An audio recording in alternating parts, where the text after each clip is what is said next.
ng'Obuganda buli mu keetaalako okujaguza amatikira g'Omutanda agaliyo olunaku olw'enkya. Kanso ya disitulikiti y'Wakiso eyisizza ekiteeso eky'okuyozaayoza Ssaabasajja Kabaka olw'emyaka 31 gy'amaze ng'alamula Obuganda, ng'amyuka omwami wa Ssaabasajja Kabaka Owamutuma Nabweru asomye ebbaluwa okuva ewa Katikkiro Charles Peter Mayiga. Tukole ebyo byokka ebikuza eggwanga lyaffe Buganda, ffenna nga twagalana era nga tuli bumu tusobole okunyweza Namulondo. Tuvumirira omuntu yenna avoola eyeetantala enkwezenge, tuzivumirira. N'olwekyo ffe tweyama tujja kulwana ku lwa Kabaka. Bakansala kosa omukubiza wa kansa eno Najja Nasiifu wamu n'omumyuka we bannyonnyodde amakulu agali mu kiteeso kino nga basimye ebirungi mu Fumbyagganda byakoledde abantu be baakulembera era nga bamusabidde obuwangaazi. Siima byakola nga Kabaka. Wakiso erimu ebyobuwangwa bingi ne Nnaggalabi erimu Wakiso Kabaka mwe bamutikkirira.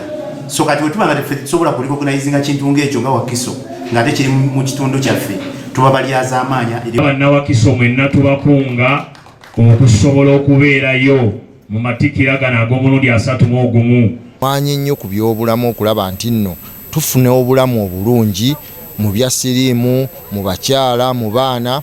Kabaka abaddewo nnyo okulaba nti n'abantu be babeera bulungi. Oluvannyuma bakansala banjulidde ebituukiddwako mu disitulikiti omuli n'enkola eya Kampala Metropolitan Urban Development Government mweyita okuzimba enguudo, obutale n'ebirala, nga bagamba nti ku mulundi guno gavumenti ekoze ekiriyo era ng'ebbanja Bannayuganda baakulisasula nga basanyufu.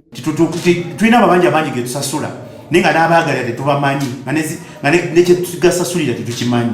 Naye kati lisitiri ne bwe tuba nti tukimanyi nti ssente zanguudo era n'enguudo netuzirabako ne kolansi netumulabako, awo n'asasula ebbanja agamba ekituufu wali nsasula za luguudo lwempitako olwo lwa kolansi. So ndowooza kya mugaso projekiti ng'eyo okujja n'okugisanyukira nga ffe Bannawakiso. So twagala abantu baffe bakkirize enkulaakulana ejje mu kitundu byaffe. Basibye abantu okuwagira n'enkola eno nga basuubiza nti baakugirondoola okulaba ng'ekigendwa kivaayo. Ate nga Wakiso kye kizibu kye tubaye tusinga okuba nakyo ekinene kya nguudo ezo. So tuli mu nteekateeka eyo nga district ne municipalities zine enteekateeka yaazo. Twongera okusaba n'okwegayirira mu buwombeefu ba stakeholders batuwe eyo live way oba giyite live of way eyo that space gye bagenda okubaserako entonotono ku mataka gaabwe. Kansala Kyambadde James anjulidde kanso ebbago lyagamba nti lisaana lyongere ku tteeka erikkiriza omuntu okuzimba n'okuweebwa pulaani y'ennyumba ng'asoose kulaga engeri gy'agenda okuŋŋaanyaamu amazzi aganaava mu nnyumba gy'aba azimbye nga kyakutaasa enguudo ezonooneka olw'amazzi. It's a bill about water harvest. Be ordained by the district council of Wakiso as follows. This should be done before the plans are passed at the district here.